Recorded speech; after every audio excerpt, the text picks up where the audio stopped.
Olá, sejam todos bem-vindos mais uma vez nesse nosso instante de estudos aqui no grupo de estudos Irmã Angélica. Estamos estudando o Livro dos Espíritos, estamos no livro 2, Mundo Espírita ou dos Espíritos, capítulo 9, da intervenção dos Espíritos no mundo corporal. E o tema de hoje, uma continuidade da sessão passada, a gente fala sobre a ação dos Espíritos nos fenômenos da natureza. Continuando, então, nós estamos na pergunta número 539 do Livro dos Espíritos, que diz assim: a produção de certos fenômenos das tempestades, por exemplo, é uma obra de um só espírito ou muitos se reúnem, formando grandes massas para produzi-los? E a resposta: reúnem-se em massas inumeráveis. A gente já comentou nas questões passadas que existem espíritos responsáveis pelos fenômenos da natureza em diversos graus de evolução, na medida em que alguns são, vamos dizer assim, mais os operários, aqueles que trabalham mais diretamente, mais próximos à matéria, e outros mais evoluídos e que fazem a coordenação, fazem a governança de tudo aquilo que está acontecendo. Então, para um fenômeno grandioso, como, por exemplo, uma tempestade, existem inúmeros espíritos trabalhando naquela questão, mas sobre uma coordenação diante de um plano maior, de uma organização bem estruturada. Pergunta número 540. Os espíritos que exercem ação nos fenômenos da natureza operam com conhecimento de causa, usando do seu livre-arbítrio, ou por efeito de instintivo ou irrefletido impulso? E a resposta: uns sim, outros não. Estabeleçamos uma comparação. Considera essas miríades de animais que pouco a pouco fazem emergir do mar ilhas e arquipélagos. Julgas que não há aí um fim providencial e que essa transformação da superfície do globo não seja necessária à harmonia geral? Entretanto, são animais de ínfima ordem que executam estas obras, provendo as suas necessidades e sem suspeitarem de que são instrumentos de Deus. Pois bem, do mesmo modo, os espíritos mais atrasados oferecem utilidade ao conjunto, enquanto se ensaiam para a vida, antes que tenham plena consciência de seus atos e estejam no gozo do pleno do livre-arbítrio, atuam em certos fenômenos de que inconscientemente se constituem agentes. Primeiramente, executam. Mais tarde, quando suas inteligências já houverem alcançado um certo desenvolvimento, ordenarão e dirigirão as coisas do mundo material. Depois, poderão dirigir as do mundo moral. É assim que tudo serve, que tudo se encadeia na natureza, desde o átomo primitivo até o arcanjo, que também começou por ser átomo. Admirável lei da harmonia, que o vosso acanhado espírito ainda não pode aprender em seu conjunto. Trazendo um paralelo para a nossa vida material, e é sempre interessante a gente fazer isso, porque as partes do todo, eu estou e o todo nas partes, então a gente consegue olhar em escalas diferentes, os fenômenos, as leis naturais, elas se manifestam em níveis diferentes. Quando a gente tem um grande empreendimento para ser feito, por exemplo, uma construção, vamos dizer assim, alguns profissionais são assistentes, são auxiliares, simplesmente fazem aquilo que são comandados a serem feitos. Carrega daqui para lá, tira de lá para cá, movimenta isso aqui para cá e não tem consciência plena do que o trabalho que está sendo executado, como ele contribui na visão do plano todo, do edifício inteiro que está sendo construído, por exemplo. À medida em que esse profissional, esse ser, vai ganhando experiência, vai ganhando conhecimento dentro daquela área de atuação, ele começa a receber gradativamente mais responsabilidade. E quanto mais responsabilidade ele assume, mais visão do contexto ele tem. Então, ele consegue, com o seu pensamento, abocanhar uma parcela maior. Embora ele não saiba ainda sozinho fazer o edifício, ele sabe cuidar de certos aspectos desse edifício. Da maneira até que algum mais evoluído, mais conhecedor, possa ter essa visão do todo e possa orquestrar, possa organizar. A gente já concebe isso dentro da nossa própria vida material desse jeito. Não é diferente na espiritualidade. Alguns seres muito mais simples, muito mais ignorantes, participam do todo, sem muita consciência do que estão fazendo, simplesmente participam, sendo levados pelas circunstâncias, pela pressão do meio e como as coisas acontecem, mas tudo está dentro de um encadeamento para conseguir um certo propósito maior. É assim que o Evangelho diz, por exemplo, que nenhuma folha cai de uma árvore que não seja pela vontade do Pai, porque tudo faz parte de um contexto. Mesmo as nossas opções, porque aí a gente tenderia a acreditar que não existe livre-arbítrio, já que tudo faz parte de um contexto maior, nós somos, então, inoperantes nessa questão. Nós somos joguetes e somos jogados, carregados, segundo a situação, sem muita capacidade de ação ou de decisão. E, na realidade, não. É que, em certo contexto, quanto mais atrasados, quanto menos superiores formos, mais somos levados pelas circunstâncias, pela onda, pelo movimento, as nossas decisões são pequenas. Quanto mais evoluídos tivermos, maiores e mais largas serão as nossas decisões. Vamos exemplificar de uma outra maneira. Como se diz aqui, toda criatura divina, toda criação começa a partir do átomo, da menor instância. E como a gente enxerga, e a gente já disse algumas vezes aqui, na lei da evolução, segundo Pietro Baldi, a gente vem lá dos vários reinos, sai do reino mineral, vegetal, animal, nominal, e a gente também já comentou algumas vezes que o nível de livre-arbítrio que existe é tanto maior quanto maior a evolução. Uma pedra não decide onde ela vai cair, ela não decide o que vai fazer, ela não decide, está muito chato aqui, quero ir para um outro canto, vou rolar daqui para um outro lugar. Ela não tem essa capacidade. À medida em que um vegetal ele começa a se desenvolver, por ser um ser mais complexo do que uma pedra, por exemplo, que um mineral, o vegetal já tem algum cernezinho de decisão na medida em que ele pode se direcionar para o sol, mais para um lado, mais para o outro, age ainda segundo um princípio de instinto, mas já tem uma certa capacidade de direcionamento que a gente não dá para chamar ainda de livre-arbítrio, mas já tem uma certa manifestação, que é muito mais instintiva do que qualquer outra coisa.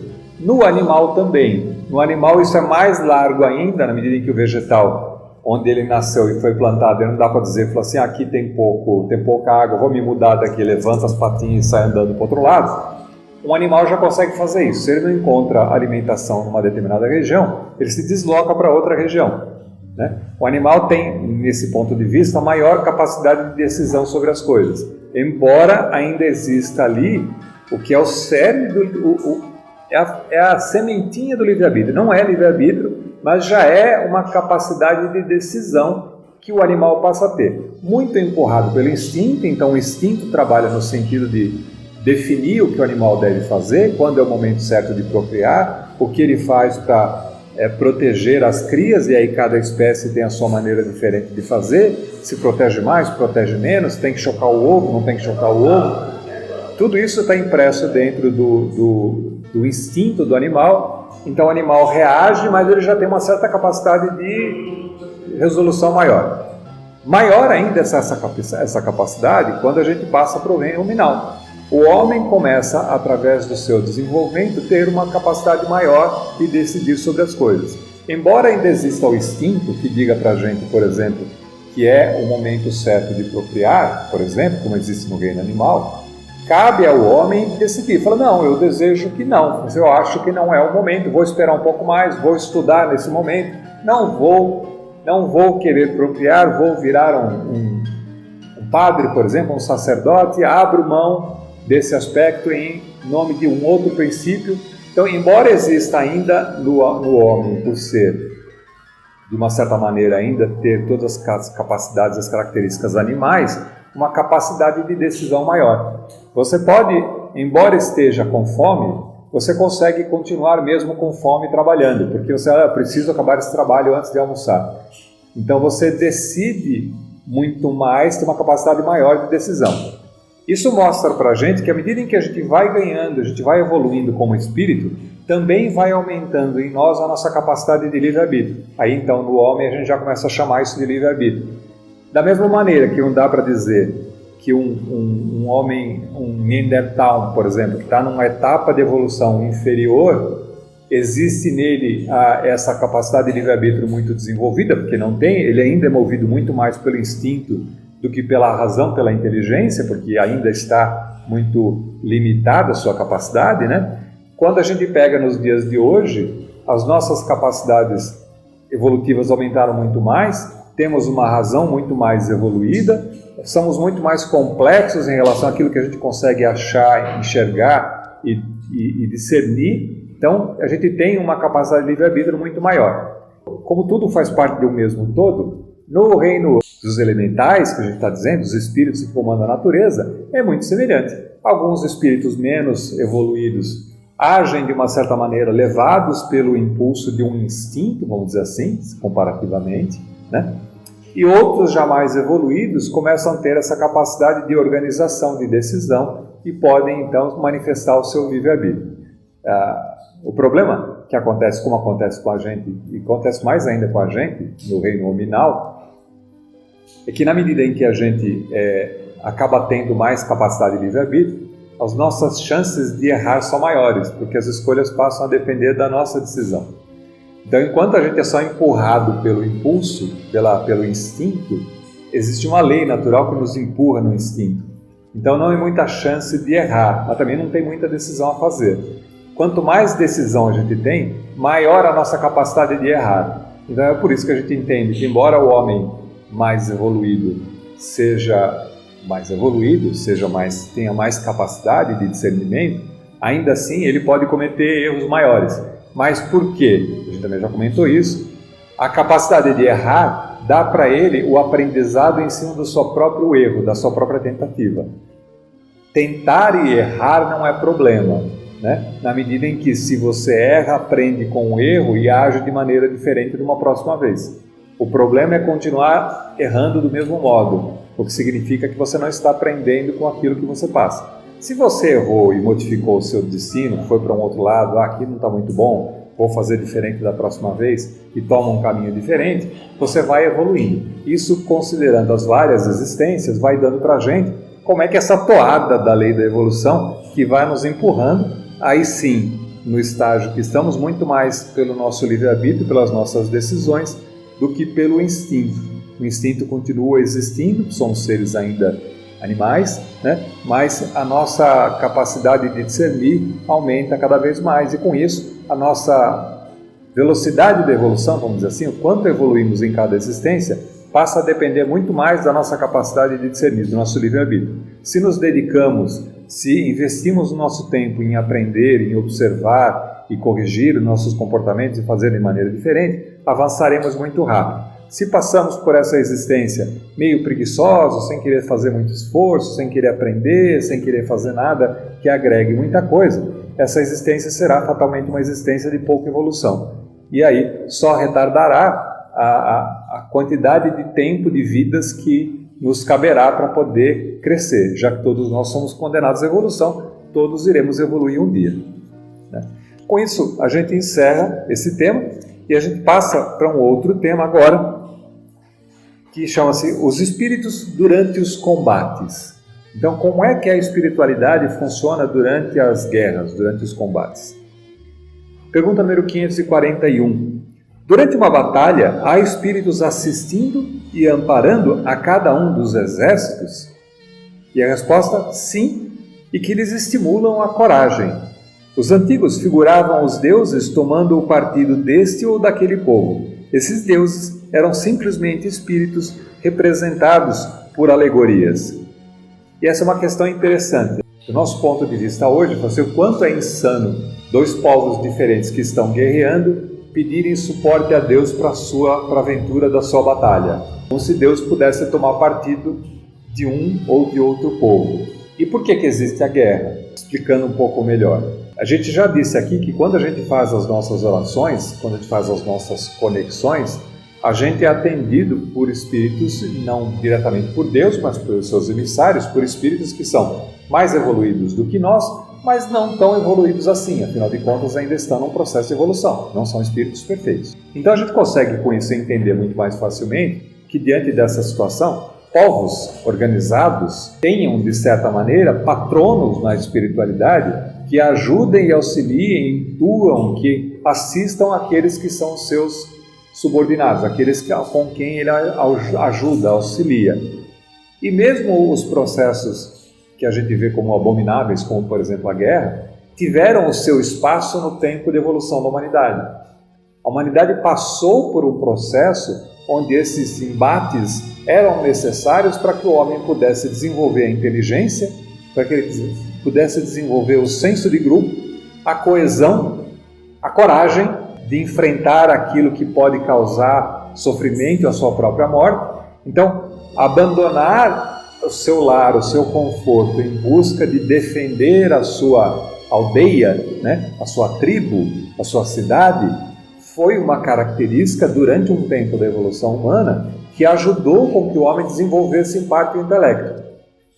Mas com isso é um espírito, um encarnado matando outro desencarnado, isso não é errado? Fala assim, olha, quando a gente compara no nível da espiritualidade, na evolução do espírito, uma existência é só uma existência, é uma existência, é importante, mas é uma existência, outras existências tantas serão necessárias.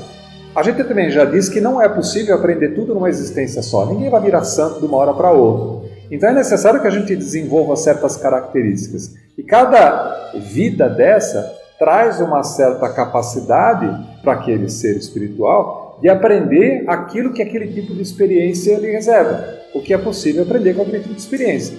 Então fazia sentido, num dado grau de evolução da humanidade, as imperfeições que a sociedade tinha, as guerras, os avanços, o Império Romano avançando por todos os lugares, tomando os povos, escravizando, por um lado, acabou servindo para desenvolver e levar o cristianismo para vários lugares. A Europa inteira foi tomada pelo Império Romano, levando parte de seus costumes, contaminando com seus costumes.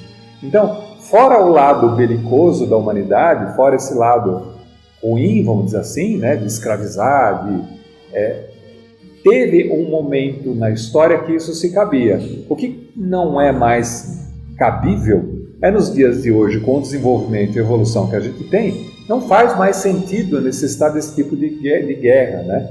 Essa defesa dos laços e desse vínculo muito mais forte com a pátria, como alguns ainda defendem, né? E que somos nós contra eles, né? Não, precisamos defender a nossa pátria. Isso não faz mais sentido porque somos humanidade.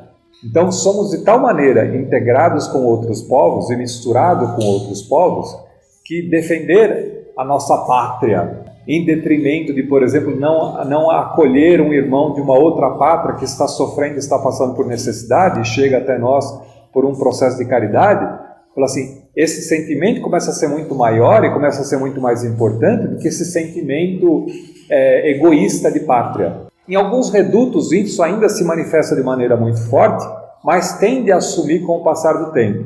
Nós já avançamos muito nesses quesitos, né? Quando a gente olha a história da humanidade, nós éramos agrupados em famílias inicialmente. De famílias a gente virou tribo, de tribo virou cidades, de cidades virou cidades-estado. Então era muito reino, tinha rei para tudo quanto era lado. Aí reino que briga com reino para tomar outro reino, isso foi crescendo. Então a gente... Em determinado momento, a gente teve países, né? Então eram países contra países.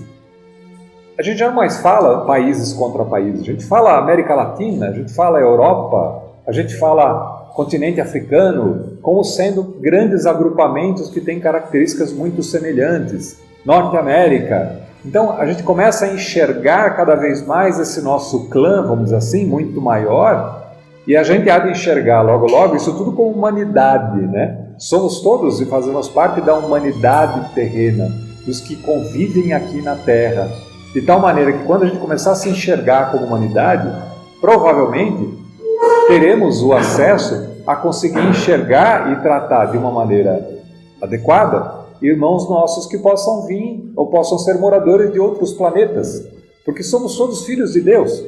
Deus não criou só a Terra, só a humanidade, existem outros povos em outros lugares diferentes vivendo, que também são filhos de Deus, alguns mais avançados que nós, outros menos avançados que nós, mas Se a gente expande, e esse movimento de expansão dessa consciência leva com que a gente comece a se enxergar todos como filhos de Deus e aumentar essa nossa fraternidade. Então não existirá mais esse sentimento belicoso de nós contra eles.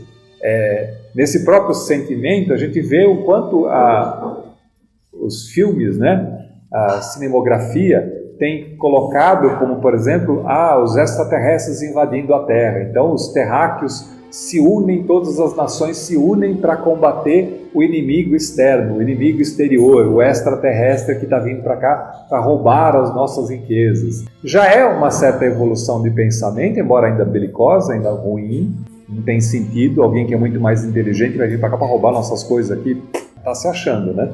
Não tem sentido, né? Mas ok, mas tudo bem, mas já demonstra um aumento desse escopo, vamos dizer assim, dessa visão de começar a se enxergar todos nós como humanidade.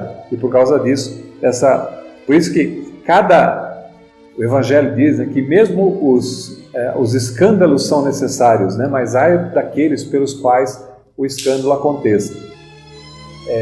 Os escândalos são necessários e são resultado do nosso atual grau de evolução. Mas ainda assim, mesmo aquilo que nos parece errado, é utilizado por Deus como uma ferramenta no direcionamento da nossa evolução. Todo mal é sempre utilizado de alguma maneira para nos empurrar para frente. É sempre para que a gente aprenda com essa situação, porque senão não existiria justiça divina. Se Deus permitisse que o mal acontecesse, sem nenhum tipo de julgamento, sem nenhum tipo de consequência.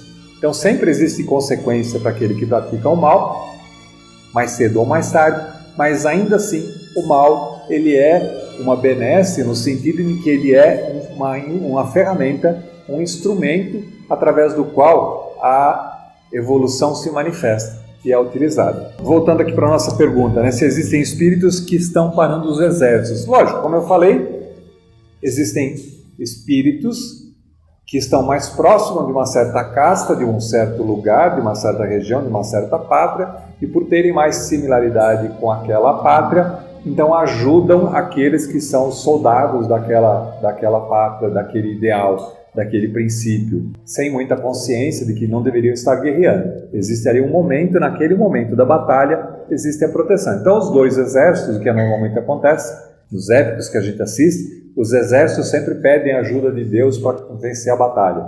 É o rei que vai lá e consulta os astros, ou consulta a Deus, faz oração e pede para Deus que ele seja vitorioso na batalha, que ele mate o maior número possível de adversários. Hoje para a gente é estranho isso, A gente fica, que ignorância, Mas se a gente coloca no contexto, no tempo, fica mais fácil a gente conseguir entender esse tipo de pensamento. Pergunta número 542. Estando numa guerra, a justiça sempre de um dos lados, como pode haver espíritos que tomem o partido dos que se batem por uma causa injusta? Ou seja, num embate entre dois, é fácil entender que um vai ter razão e o outro não tem razão. Não chegaria a um acordo, mas é sempre quem está lutando acha que tem razão e o outro acha que não tem razão. Isso é normal, natural, senão ele não estaria lutando pelo seu próprio princípio. Mas em algumas situações, a gente tem seres que, por exemplo, na visão atual, seriam errados ou não teria justiça na medida em que, por exemplo, alguém está tomando a terra de alguém. Esse alguém que está tomando a terra de alguém está praticando uma injustiça porque está roubando de alguém que tinha a terra por direito. Como fica nessa situação? É isso que trata a questão. E a resposta é assim: bem sabeis haver espíritos que só se comprazem na discórdia e na destruição. Para esses, a guerra é a guerra. A justiça da causa pouco os preocupa. Como a gente disse, onde está o nosso pensamento, está a nossa conexão. Se aqueles que estão conectados com o pensamento são levados para aquele pensamento, você tem uma legião de espíritos encarnados que eventualmente estão na luta e uma legião de espíritos desencarnados que, por uma similaridade, uma consonância vibratória, também participam na espiritualidade, intuindo, dando coragem para aqueles que estão na batalha, para que a batalha ocorra. Da mesma maneira, espíritos que, de uma certa maneira, tanto do bem quanto do mal, ordenam e organizam aquela batalha. Então a batalha acontece nos dois nos dois lugares, nós vamos dizer assim. Acontece com os encarnados e acontece também com os desencarnados. Pergunta número 543. Podem alguns espíritos influenciar o general na concepção dos seus planos de campanha? A resposta é até um pouco óbvia pelo que a gente já estudou anteriormente. Sem dúvida alguma, podem influenciá-lo nesse sentido, como com relação às suas concepções. A gente já disse que onde está o nosso pensamento, está a nossa conexão. Se eu me alio a alguém na espiritualidade, não é porque é um espírito não muito evoluído que não tenha inteligência. Ele pode ter um bom domínio de estratégia e ainda assim ser um espírito belicoso, alguém que não deseja o bem dos outros, porque deseja alcançar a glória. Está muito mais pela glória, pela riqueza que pode obter, do que pelos princípios éticos que estão direcionando aquela disputa. Então, não é porque... e aí os generais podem sim ser intuídos por esses seres, da mesma maneira que generais que estão ligados na defesa, que estão tentando defender o seu povo, podem ser intuídos na prática e nas decisões que são mais adequadas para a defesa. Então, a coisa continua acontecendo nos dois planos. Pergunta número 544. Poderiam maus espíritos suscitar-lhe planos errôneos com o fim de levá-los à derrota? Ou seja, pode ter infiltração e aí sugerir uma certa coisa que dê errado. A gente também viu que isso também é fato, né? Podem, mas não tem ele o livre-arbítrio? Se não tiver critério bastante para distinguir uma ideia falsa, sofrerá as consequências e é melhor faria se obedecesse em vez de comandar. Cai na mesma situação de que a gente já comentou algumas vezes aqui, de pessoas que são intuídas a praticar o mal, mas que entre escolher qual das duas intuições você terá, assim, onde está o seu pensamento. Todos nós temos espíritos protetores mais evoluídos que nós, que nos direcionam para o bem. Mas o nosso desejo, o nosso livre-arbítrio, faz com que muitas vezes nós nos conectemos não com esses, mas com outros menos bem intencionados. Então a consequência está no livre-arbítrio na medida em que a gente se decide com quem nos conectamos. Se levamos a ter pensamentos errôneos e fazer coisas erradas e ser intuídos de maneira que aquilo não tenha um bom caminho, a consequência é nossa, na medida em que temos disponíveis espíritos mais evoluídos a nos intuir para o bem. Se nos deixamos levar pela intuição para o mal, a consequência é nossa. Dali que ninguém é livre da consequência do seu próprio livre-arbítrio. A nossa consciência, em última instância, sabe o que nós escolhemos fazer. E mais tarde pagaremos pelas escolhas que tivermos feitas, mesmo que a gente tenha desculpas para ter agido daquele jeito. Falar, mas eu achei que era. Você achou que era, paciência, devia ter pensado melhor. É com essas oportunidades de acerto e erro que evoluímos também. Na medida em que a gente, eventualmente, escolhe um caminho não muito bom e depois percebe, então, eu preciso tomar mais cuidado da próxima vez. Não é bem assim, as coisas não são bem assim. Se eu me atento para isso e começo a parar e pensar melhor, em vez de seguir no impulso, né, e de repente escolher um caminho não muito bom, eu começo a evoluir. Pergunta número 545. Pode alguma vez o general ser guiado por uma espécie de dupla vista, por uma visão intuitiva que lhe mostre de antemão o resultado de seus planos? E a resposta? Isso se dá a miúde com o homem de gênio. É o que ele chama de inspiração, e o que faz que obrem uma espécie de certeza.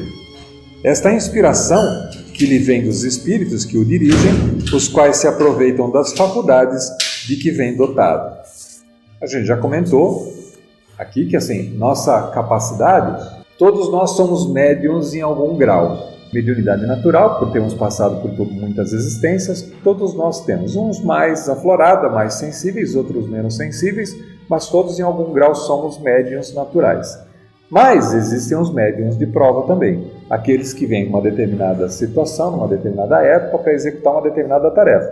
O que não quer dizer que, por exemplo, um general não tem nenhuma incumbência, tipo assim, um general não pode ser vidente. Não, pode, ele é uma pessoa, ele é um espírito, ele pode ter vidência. Se ele tiver vidência, ele pode enxergar tanto o futuro, como, por exemplo, ter amigos com que ele confabula e discute estratégias. Então é muito comum a gente vê que grandes nomes, grandes homens, que foram grandes estrategistas, tinham muitas vezes amigos espirituais invisíveis com os quais eles confabulavam, com os quais eles montavam suas estratégias, seus planos, e muitas vezes antecipavam, anteviam situações futuras, porque a gente sabe que uma das características da vidência é essa, né? É enxergar os registros acásicos que estão sendo projetados com as consequências atuais.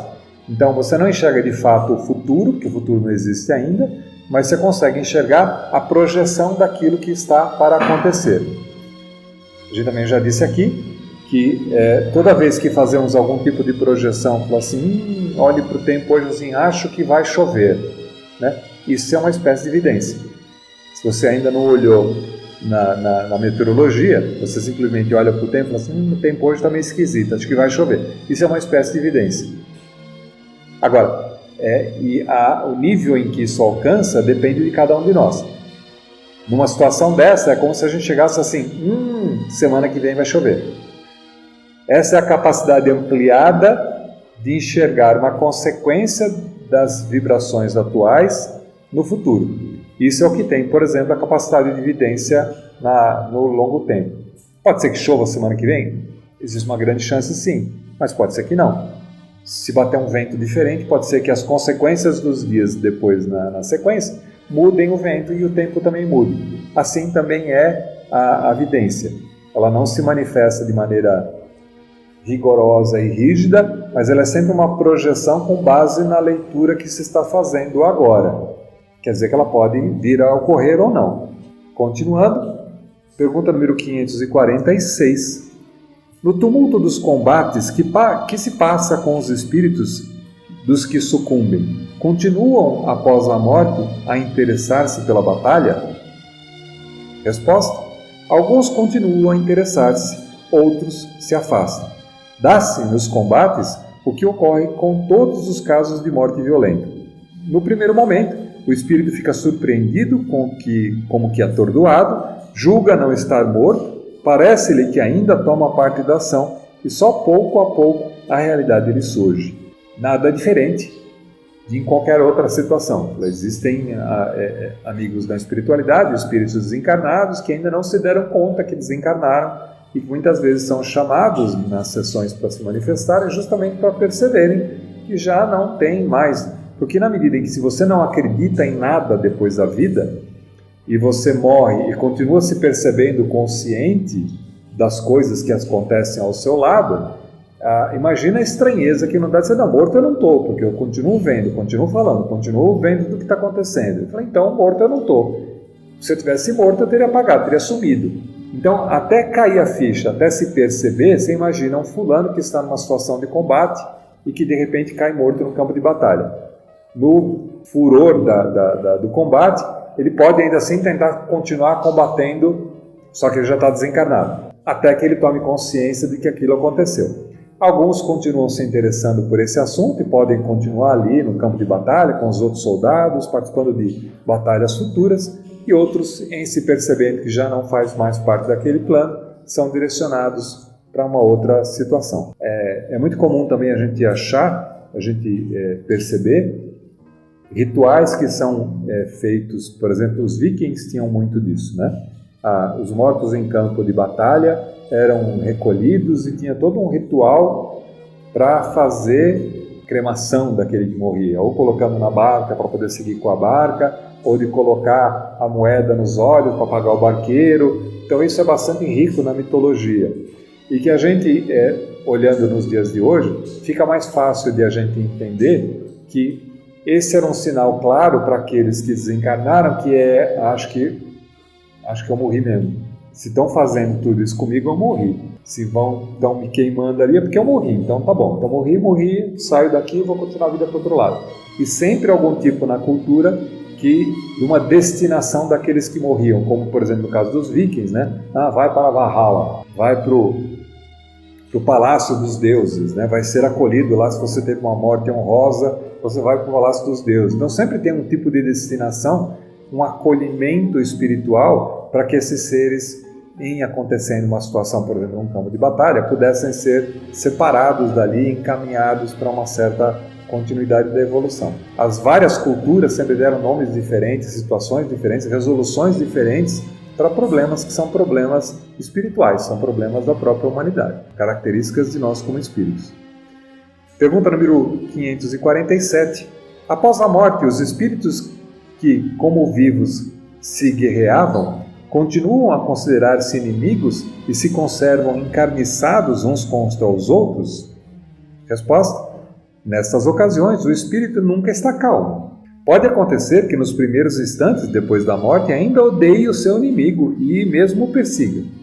Quando, porém, se lhe restabelece a serenidade das ideias, vê que nenhum fundamento há mais para sua animosidade. Contudo, não é impossível que dela guarde vestígios mais ou menos fortes conforme o seu caráter.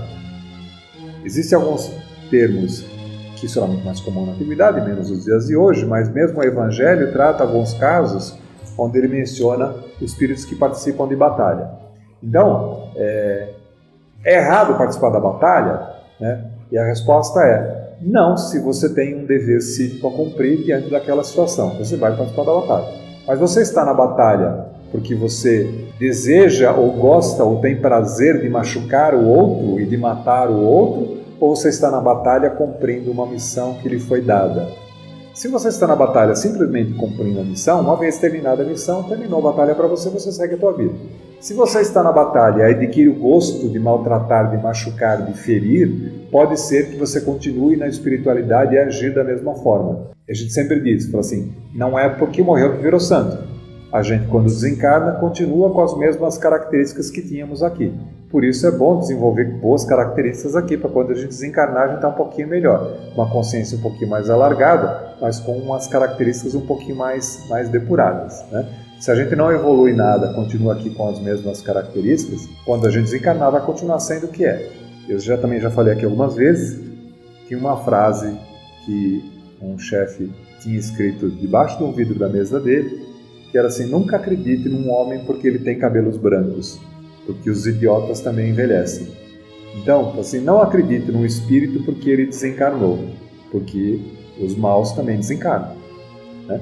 Então, e o Evangelho é muito claro nisso, na medida em que ele diz, você reconhece a qualidade e a característica das mensagens quando você olha o fruto. Se o fruto é bom, não pode ter vindo de uma árvore má. Se o fruto é mau, não pode ter vindo de uma árvore boa.